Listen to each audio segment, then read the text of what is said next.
ചോറിലേക്ക് പരിപ്പും മുരിങ്ങക്കായും മാങ്ങയൊക്കെ ചേർത്തിട്ടുള്ളൊരു നമ്മുടെ ഒരു സിമ്പിളായിട്ടുള്ള നാടൻ കറിയില്ലേ അതുണ്ടാക്കാം. അപ്പോൾ പരിപ്പൊക്കെ കഴുകി വെച്ചിരിക്കുന്നു കേട്ടോ. ഒരു ചെറിയൊരു കപ്പ്, കറക്റ്റ് അളവ് നോക്കിയിട്ടില്ല ഞാൻ പരിപ്പിൻ്റെ. അപ്പോൾ പരിപ്പ് കഴുകി വെച്ചത് നമുക്കിതിലിട്ട് കൊടുക്കാം. അപ്പോൾ അതിലേക്ക് കുറച്ച് മഞ്ഞൾപ്പൊടി, മുളക് പൊടി ഇടാം.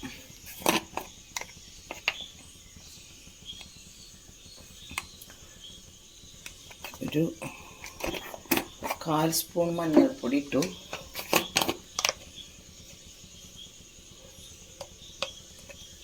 ഒരു 3/4 സ്പൂണോളം മുളക് പൊടി ഇട്ടു.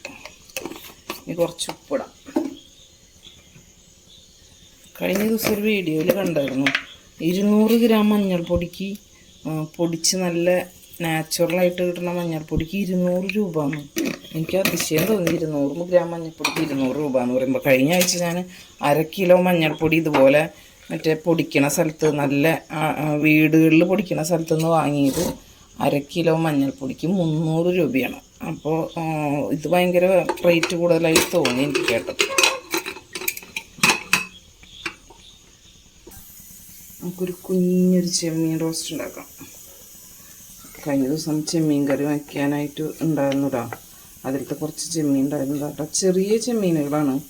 അപ്പോൾ അതൊന്ന് 2 ചീന്ത് കുടപ്പൊടിയും ഇത്തിരി മഞ്ഞൾപ്പൊടിയും മുളക് പൊടിയും ഉപ്പ് ഇട്ടിട്ട് ഒന്ന് തിളപ്പിച്ചെടുത്ത് അതിൽ 1-2 ചെറിയ മീനുകൾ പെട്ടുണ്ട്. അത് കുഴപ്പമില്ല, അവിടെ കിടക്കട്ടെ.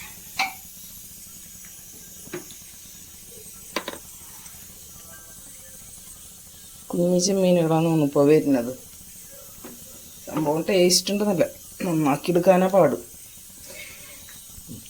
അപ്പം നമുക്കിതിലേക്ക് ഒരു സബോള, കുറച്ച് വെളുത്തുള്ളി, 2-3 പച്ചമുളക്, ഒരു കുഞ്ഞ് കഷ്ണം ഇഞ്ചി, പിന്നെ ഒരു തണ്ട് കറിവേപ്പില എല്ലാം കൂടി ഇട്ട് കൊടുക്കാം. എല്ലാം ചെറുതാക്കി അരിഞ്ഞതാട്ടോ. വേപ്പില ഒഴിച്ച് ബാക്കിയൊക്കെ കുഞ്ഞാന്ന് അരിഞ്ഞെടുത്തതാണ്. അതൊന്ന് വാടി വന്നോട്ടെ നന്നായിട്ട്. ഒന്ന് മൂടി വെച്ച് കൊടുക്കാം. അപ്പോൾ അവിടെ ഇരുന്നിട്ട് വേഗം ആയിക്കോട്ടെ.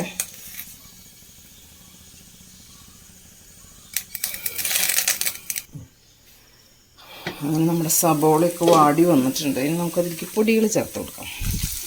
ഇത്രയ്ക്ക് മതി.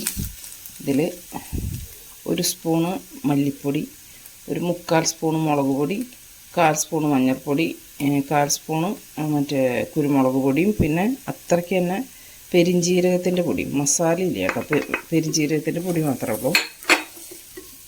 അതും കൂടി ചേർത്തൊന്ന് വഴറ്റി കൊടുക്കാം.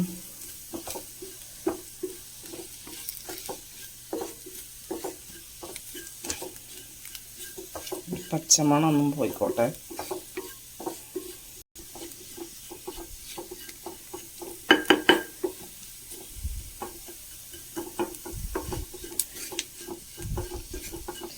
പൊടികളുടെ പച്ചമണമൊക്കെ ഒന്ന് പോയി കഴിഞ്ഞാൽ നമുക്കൊരു പകുതി തക്കാളി അരിഞ്ഞിട്ട് കൊടുക്കാം.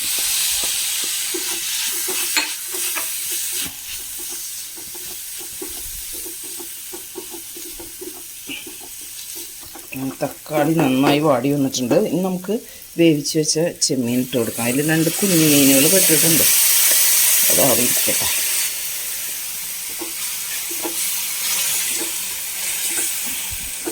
നമ്മൾ വേവിച്ചപ്പോൾ ഉപ്പ് ചേർത്താൽ വേറെ ഉപ്പൊന്നും ചേർത്തിട്ടില്ല. അപ്പോൾ ഉപ്പ് വേണമെങ്കിൽ ഇപ്പോൾ നോക്കിയതിന് ശേഷം നമുക്ക് ഇട്ട് കൊടുക്കാം കുറച്ചിട്ടോ. കുഞ്ഞു ചെമ്മീനായതുകൊണ്ട് റോസ്റ്റ് ചെയ്യാൻ വലിയ ചെമ്മീനാണ് നല്ലത് ശരിക്കും പറഞ്ഞാൽ.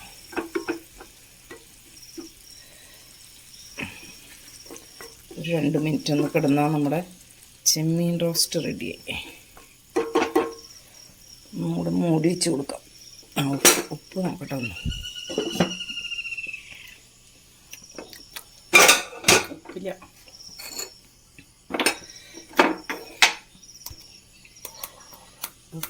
ഉപ്പ് കുറവാണ്. അപ്പം നമുക്ക് കുറച്ച് ഉപ്പിട്ട് കൊടുക്കാം.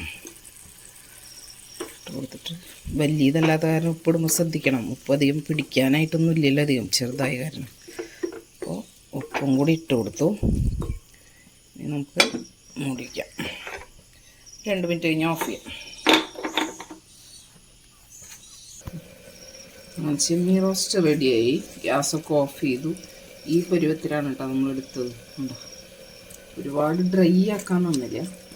ഇത്ര നമ്മൾ ഉപ്പേരിയൊന്നും ഉണ്ടാക്കണില്ല. അപ്പോൾ പിന്നെ ഒരു ചാറ് കറിയും ഇതും കൂടിയായി ഇന്നത്തെ കാര്യം നടക്കുവേ. അപ്പോൾ അതുകൊണ്ട് അങ്ങനെ അവസാനിപ്പിച്ചു.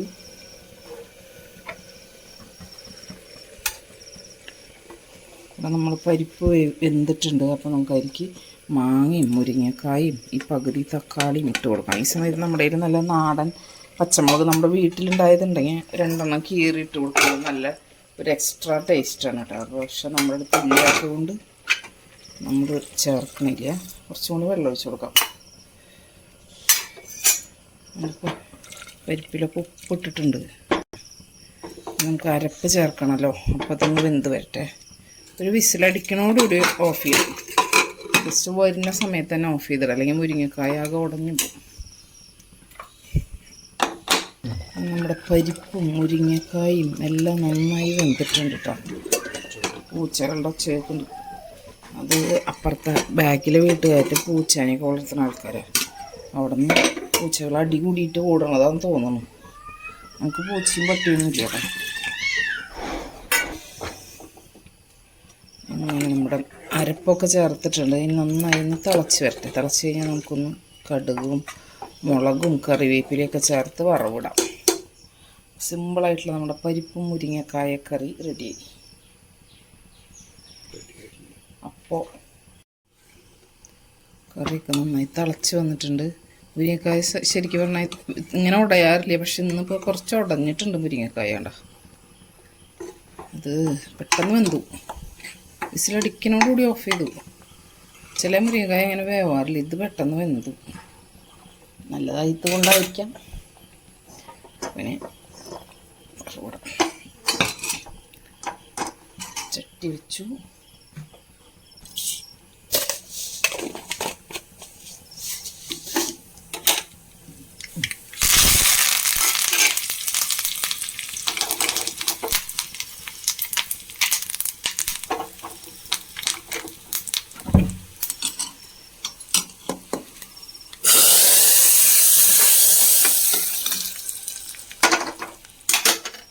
നമ്മുടെ സിമ്പിളായിട്ടുള്ള ഒഴിച്ചുകറി റെഡിയായി. പരിപ്പും മുരിങ്ങക്കായ.